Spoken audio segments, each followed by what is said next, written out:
Beneath the surface of one of Italy's most iconic exports, fresh pasta, lies a silent race against biology, physics, and time. Every tortellini, every ravioli, every sheet of soft tagliatelle begins its journey not in a bowl of boiling water, but inside a refrigerated crate engineered like a submarine hull. The challenge is not just culinary, it's thermodynamic. Moisture, shape, microbial growth, and time pressure converge to form one of the most delicate logistical puzzles in the cold chain economy. How to keep a wet, soft, microbiologically unstable product fresh over 6,500 kilometers of ocean. Fresh pasta is, in essence, a semi-living material. Its high water content, often over 30%, combined with flour proteins and trace sugars, creates an ideal breeding ground for microbes. A lapse of even a few degrees during the journey can set off a biochemical chain reaction.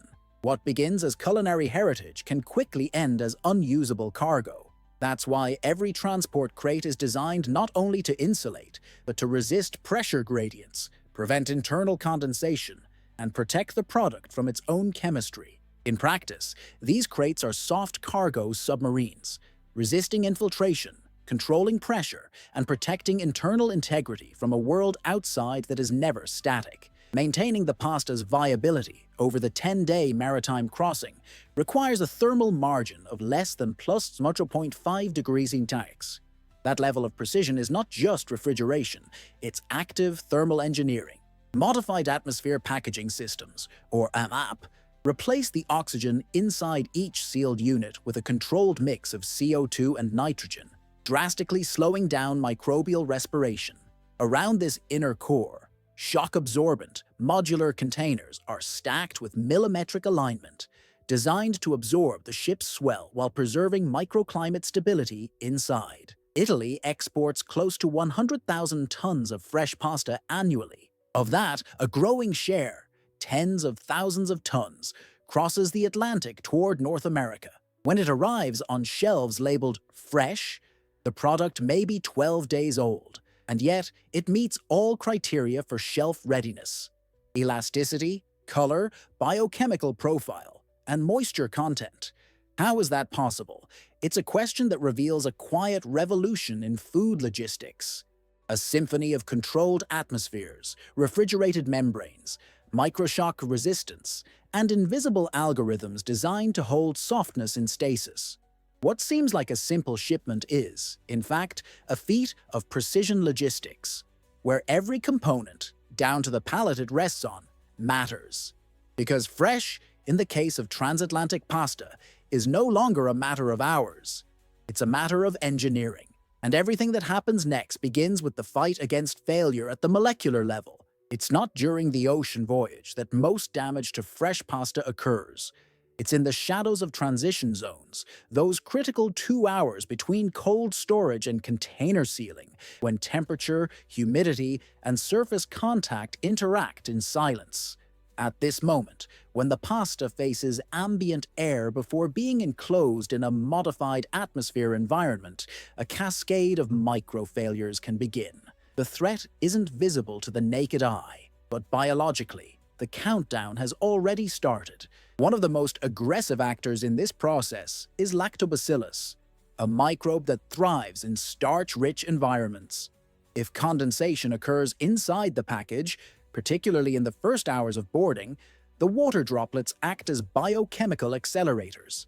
A pasta sealed with a surface moisture layer, just 0.2 millimeters thick, can become the breeding ground for exponential microbial growth. Even slight fogging of internal film from a 4° to 14° thermal shock is enough. The pasta may look stable, but it is already compromised.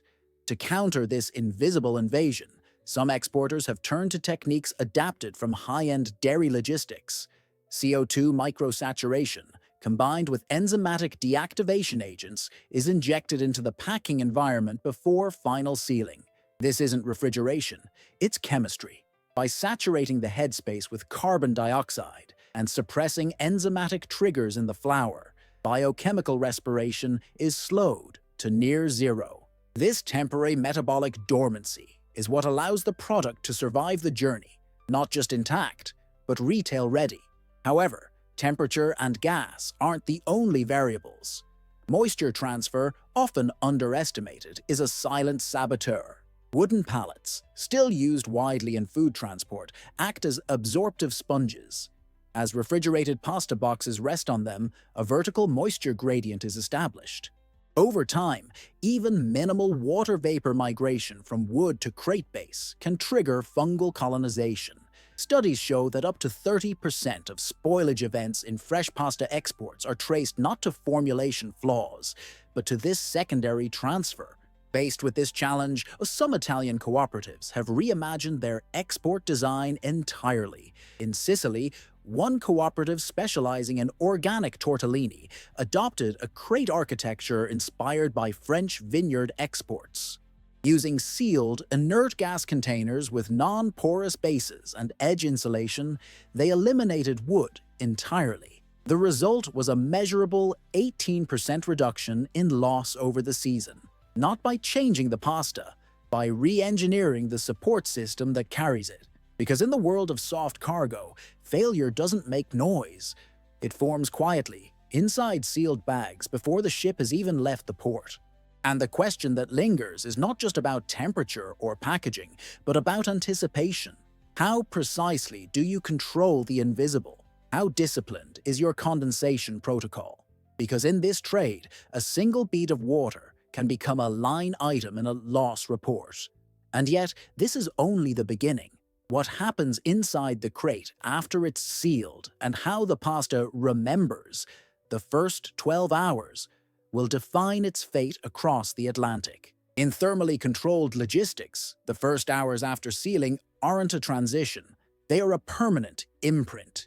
Fresh pasta, like many biological products, exhibits what engineers now call logistics memory. The molecular state established in the first 12 hours, its temperature gradients, atmospheric integrity, and surface stability, sets the tone for the entire journey. Once an imbalance occurs, it cannot be undone. The cargo remembers. This memory begins with a seemingly minor mismatch. Cargo chilled to 3.5 degrees, placed inside a container preset to 2 degrees. Without a thermal buffer, this creates a microgradient, a zone of tension between the outer surface of the packaging and its internal core. Under these conditions, sealing films, often just microns thick, can stretch, contract, and microcrack. The modified atmosphere inside, once compromised, begins to equalize with ambient conditions. The pasta continues its voyage, but it is no longer protected. To address this silent rupture, manufacturers have turned to a technology not originally designed for food transport at all. Borrowed from the automotive industry, thermal memory foam liners, flexible panels that absorb temperature differentials and dampen motion energy, have been repurposed for refrigerated containers. These liners don't just insulate, they absorb. As oceans swell rocks, the cargo and microshocks ripple through the container's structure. The foam neutralizes the effect. Internally, the temperature remains even. Externally, no one notices the vibration, but the product remains stable. The results speak not in words, but in shelf life. Comparative trials show that shipments using thermal stabilization liners arrive with up to 4 additional days of retail-grade viability compared to conventional foam. For products like fresh pasta, that window can define profitability or loss. Because pasta doesn't just age by the day, it ages by the environment it remembers. That point was driven home in a quiet failure.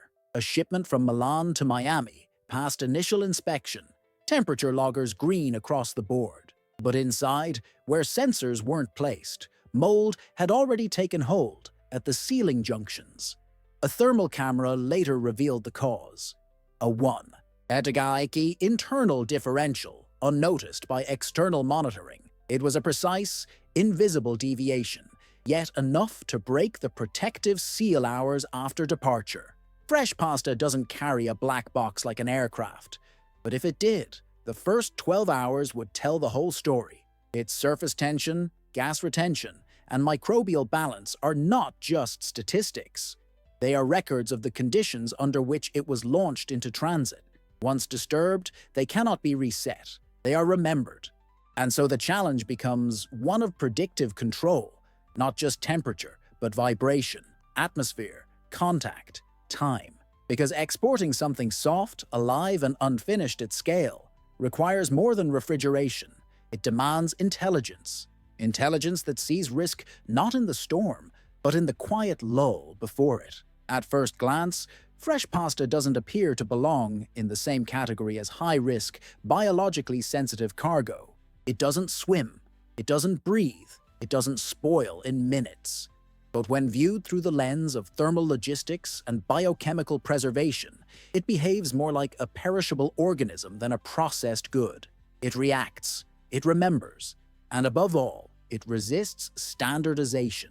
That's why moving fresh pasta across oceans is not just about insulation or refrigeration. It's about engineering a mobile ecosystem that keeps soft, wet, semi-finished material alive in conditions that threaten it at every stage.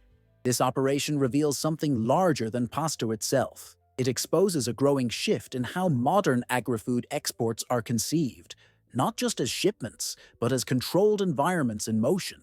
Every mechanical component in the chain, from the cold membrane of the crate to the elasticity of its corner seals, plays a role in preserving a product that is physically delicate, chemically active, and financially unforgiving. Transporting a kilogram of fresh pasta was no longer a question of preserving calories. It's a question of managing structural memory, atmospheric resilience, and microbial latency. We can better understand this by comparing pasta to other perishables. Fresh-cut greens, for instance, lose their vitality through surface respiration. Raw dairy demands constant cooling due to microbial volatility, but pasta combines both these vulnerabilities while adding a third: deformation under mechanical pressure. A box of soft tortellini must endure stacking, vibration, and prolonged storage, all without compromising shape, elasticity, or mouthfeel. It is a logistical balancing act, where oxygen levels must be minimized, shock must be absorbed, and moisture must be neither gained nor lost. This is where we begin to see pasta not just as food, but as a dynamic system. Every starch molecule inside it is under tension. Every protein network holds a shape that was engineered during extrusion and folding. These microscopic structures are fragile, sensitive to time and force, and yet they must arrive intact after 10 or more days of maritime exposure. In technical terms, pasta does not endure transport. It is preserved through calculated resistance, and this preservation is not passive, it's intelligent. One of the most compelling examples of this intelligence comes from a seemingly unrelated industry: Japanese seafood logistics.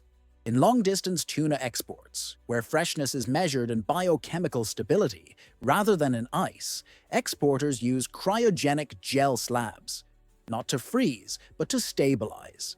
These gels absorb temperature shock while also damping physical vibration. They don't act on the tuna directly, but on the environment around it. The goal is not to fight spoilage after it begins, but to prevent its biochemical trigger from ever activating. This same principle is now being adapted by pasta exporters who must cross time zones with wet cargo that must never sweat, shift, or breathe. And this is the new face of agricultural export: predictive, responsive, and increasingly cross-disciplinary. Techniques from marine biology, aerospace insulation, automotive crash testing, each finds its way into food logistics. Because moving soft food at scale is no longer about crates and ships. It's about anticipating failure at the molecular level. The logistics chain has become a form of engineered empathy, a system designed to protect fragile cargo not only from heat, but from friction, atmospheric imbalance, and its own internal instability. So what does this teach us? That in modern logistics, the softness of the product is inversely proportional to the complexity of the system required to protect it. The softer the item, the more precise the control mechanisms. The more fragile the structure, the more intelligent the infrastructure. And this logic doesn't just apply to pasta. It applies to berries shipped across continents, to leafy greens grown in vertical farms, to live shrimp moved by air. Each requires a choreography of insulation, shock absorption, and microbial silence. In this way, every successful shipment of fresh pasta is a quiet triumph of engineering, not because the world sees it, but because it arrives unmarked by the journey it endured. No one buying it in a supermarket will know that it survived 12 days in sealed atmospheric suspension, that it resisted microbial invasion, temperature gradients, and vibration profiles, that its softness was preserved by a system of anticipatory logistics so refined it borders on biological design. You're not just moving pasta, you're transporting molecular tension wrapped in flour. Every motion writes a line of history into its structure. Every fluctuation draws a risk curve across its surface, and every successful arrival is a testimony not just to machinery or packaging, but to a deeper, quieter intelligence, the kind that understands how to protect softness through strength. What other products carry a silent war inside every container? Comment if you want to see how live fish or strawberries cross oceans next.